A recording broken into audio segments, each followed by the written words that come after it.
When people have a look at my sketchbooks or come to my art workshops, I always hear the same thing. I don't know what to draw. And I've been doing this sketchbook practice now for around 8 months, and I have filled up sketchbooks like crazy. I don't always open up my sketchbook already knowing what I'm going to do or having an image in my mind of what I want to draw. But I just keep going. I keep trusting. I keep cultivating this beautiful relationship with my intuition and knowing that something will come out of me and something can come out of you too. I used to be a lot more perfectionist in my art. I used to plan things way before even starting, especially with my paintings. And although my paintings were nice, I have never, ever, ever seen my imagination and creativity explode in the way that it has recently from doing this practice. And a huge part of that is taking away the pressure, not having an idea of what I want it to look like, being completely accepting of the journey and the outcome. So, in this tour, I want to give you my inspiration and ideas behind everything that I drew in this sketchbook. Here, I was in a cafe and I got inspired by the coffee cup. And I was also on a trip to see some blue lava in Java. I was on a bike ride and this voice and this loving feeling just came to me. And that's why I drew this. I'm so proud of you. I was inspired by some shapes that I saw in a cafe. I did a technique that I do in my Expressive Sketchbook Doodles for Overthinkers course, which is repetition, outlining things over and over again, which is a really, really nice way to calm down your nervous system and become more present. This drawing on the left was actually an expression of an emotion, which is another thing that we can do in our sketchbooks. This was near Eid, so there were some Eid decorations. So I decided to be inspired by my surroundings. Here I was just feeling very playful, very connected to my inner child, very experimental. You become unafraid of experimenting. Sometimes I just get random shapes in my head. I start with the shape and then see where it goes. Sometimes I get random words in my head. And immediately, even if it doesn't make sense, I just write out that word. So here we have authenticity. Here I was inspired by one of my most beloved things, trees. I'm so obsessed. Here I saw a dragon on a pillow in a cafe. So I Googled my own dragon. Usually I don't really draw from Google Images. Bring up a little Google image and then use that as inspiration. The swirls were inspired by a pillow in the cafe, and again, a random phrase came into my head, and I wanted to play around with how can I make a font that really embodies the word that I'm writing.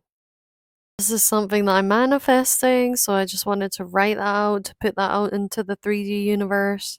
I just really wanted to do fruit. I thought fruit would be really fun and playful and colorful. So I just started off with one fruit and then continued. And then again, here's some repetition that I wanted to make very colorful, very joyful. To be honest, this tree on the left started with me wanting to use my pen to dab.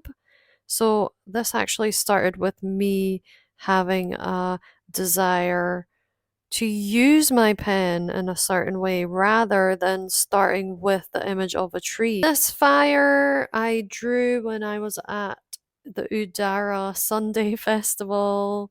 There was some fire burning, everybody was singing, and I just knew that I needed to draw this fire in that moment. So, yeah, this image kind of came into my head of like, yeah, the butterfly effect and how it's all connected and continuous forever and ever and ever, I guess. For this one on the left, I wanted to do a kind of psychedelic image with lots of nature and different elements. Here I was inspired by the water in my swimming pool, and then I guess I was thinking about the senses and the way it is to touch water and what that feels like, and that's why I have these two elements interacting together. Sometimes I have questions in my head that I just write down to kind of get it out of my head and into the physical.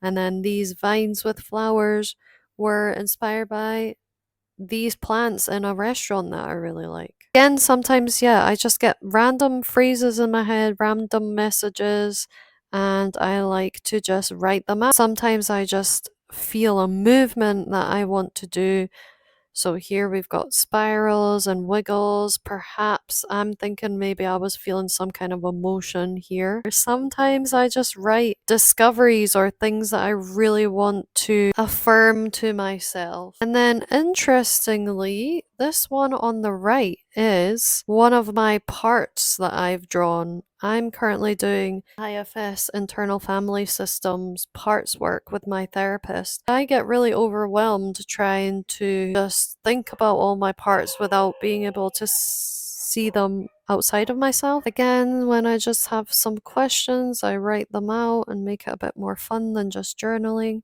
Here's another one of my parts. I really wanted to play around with how the gaslighter part within me makes me feel what it would look like. I think I just wanted to draw some lines here on the right, and again I used repetitive movements to put myself in a calm place. I really think that a sketchbook is supposed to be a place where we explore and play around and make ugly things and see what feels fun and just trust the process. So, some of the exercises that help me build this habit are actually what I put into my new course, Expressive Sketchbook Doodles for Overthinkers.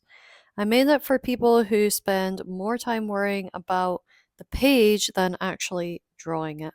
So I will link that down below, and I would love for you to try it out.